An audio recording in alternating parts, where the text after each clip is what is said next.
We are 1 week away from May.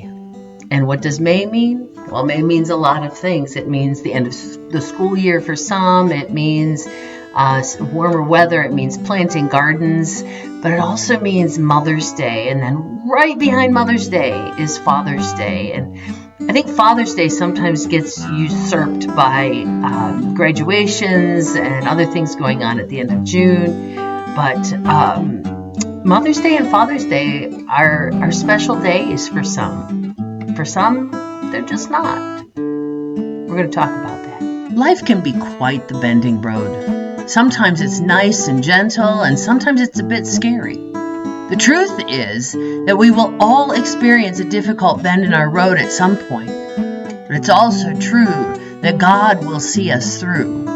Let's travel this bending road together and help each other in our journey.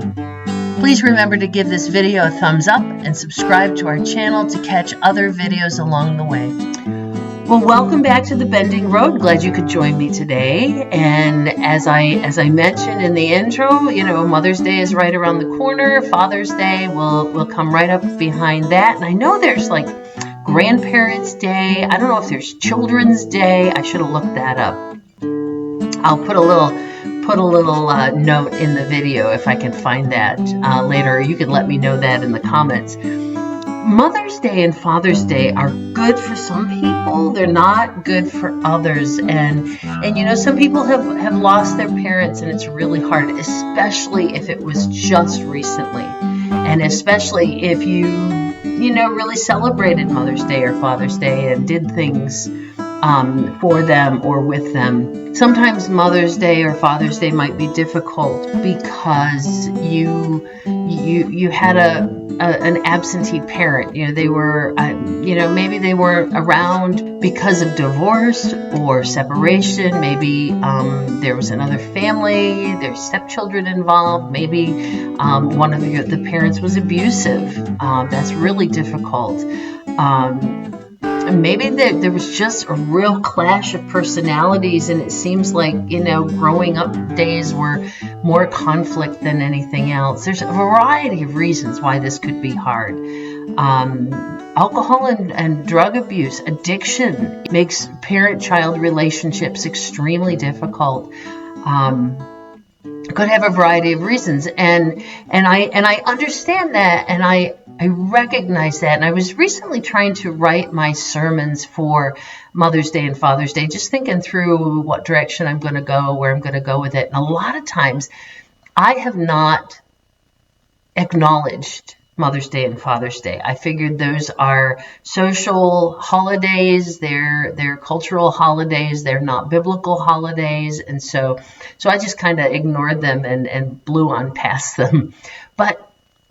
But this year, I just wanted to talk to it because, we've seen in our culture where this individualism is so striking that women don't need men and men don't need women and nobody needs children and children are a bother and they're a drain on society or they're a drain on my own individualism, my own wants and desires. And marriage and children is just not something that people jump into these days. Really has a bad rap. And then there's people who have gotten to a place in life and realize they really want children but are unable. So we have things like IVF and we have things like surrogacy. And if you've watched this before, I have issues with surrogacy and I have issues with IVF. Not so much the technology of IVF, but the way we handle it and the way we don't deal with the embryos that are left over. I think adoption is a great thing. There are children out there that for one reason or another don't have parents, but we want that little cute baby that is unblemished and we can call our own, so we opt for that. But even that is kind of a selfish move when there are children out there who are in need. So this selfish individualism really has warped our sense of family, our sense of mom and dad and children. So I was thinking through some of this stuff today, and I was doing some reading and some listening to a couple of podcasts, and I got as far as I was going to go today, so I closed that up and put it away. Just before I signed off my computer before lunch, I got this email, and it was from Ancestry.com. Now, I did all that DNA stuff, and it was really cool, and got onto Ancestry, and I would love to know more about my family. I don't have a big extensive family, and those whom I knew as cousins a bit as I was growing up, I've lost touch with them. I don't know where they are. So I would love to know more about my mother's and my father's families. But I get this email, and the subject in this email from Ancestry.com is, want to opt out of Mother's Day or Father's Day emails? And I thought, well, that's a little strange. And the text says, yeah, we realize that for some, Mother's Day or Father's Day might be a tough time. If you prefer not to receive emails about either of these upcoming holidays this year, you can opt out below. And it gives you two choices. You can opt out of Mother's Day, or you can opt out of Father's Day, or you can opt out of both. And I thought, that's really bizarre. Now, again, I know and I understand that some people really struggle with Mother's Day and Father's Day. And for that reason, I often chose to ignore it rather than deal with it.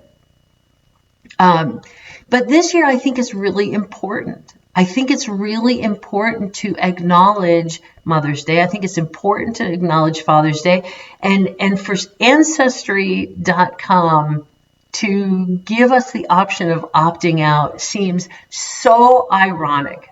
I don't know that there is any greater irony than opting out of mothers and fathers on Ancestry.com. Do you realize that you cannot have a mother or a father without ancestry? Right? They are your ancestry. You wouldn't be here if you didn't have a mother and a father. And I laughed about the irony around that.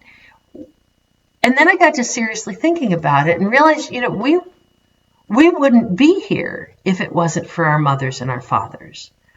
And I know it's hard.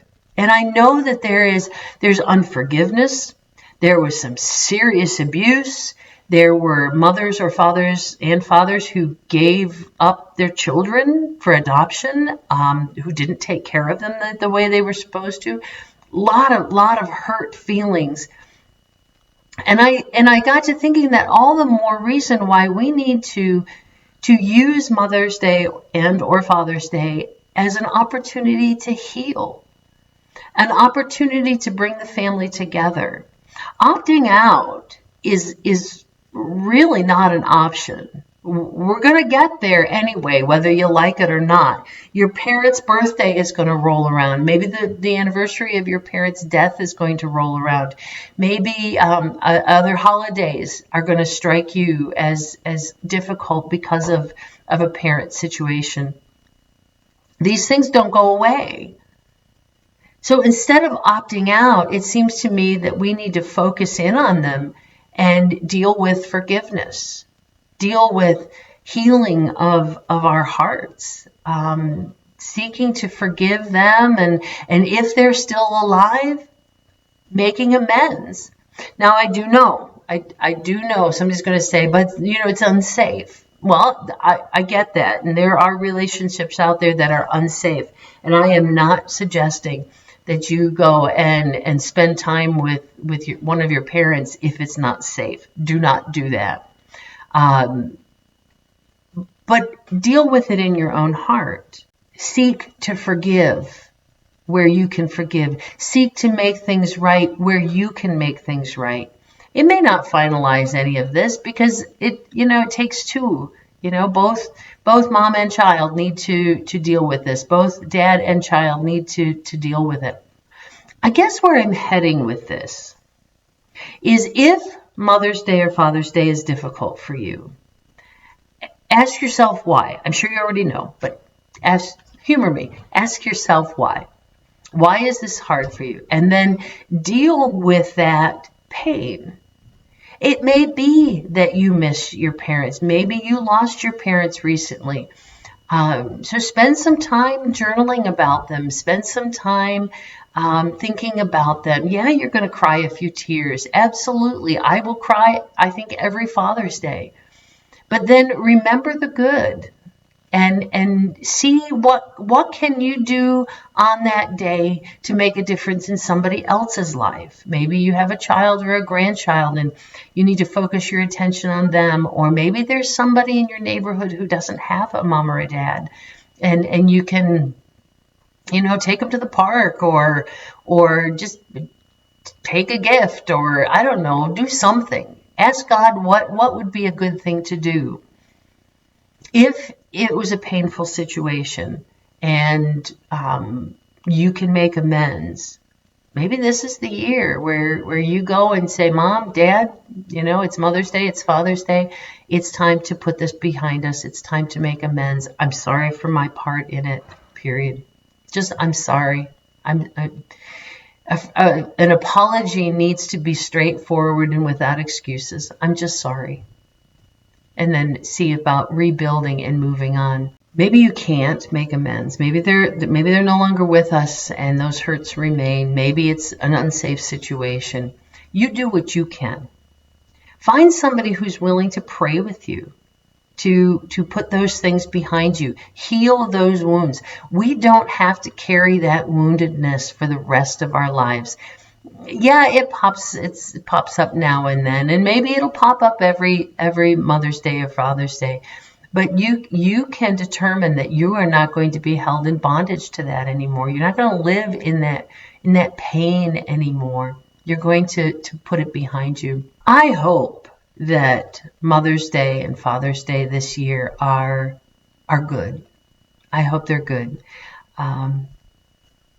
We need to do what we can to make them that way. Now maybe Mother's Day or Father's Day is difficult for you because you wanted to be a parent and you were not able, and that is really super painful. I have not experienced that, but in that pain, have you sought God and maybe ask God why that is.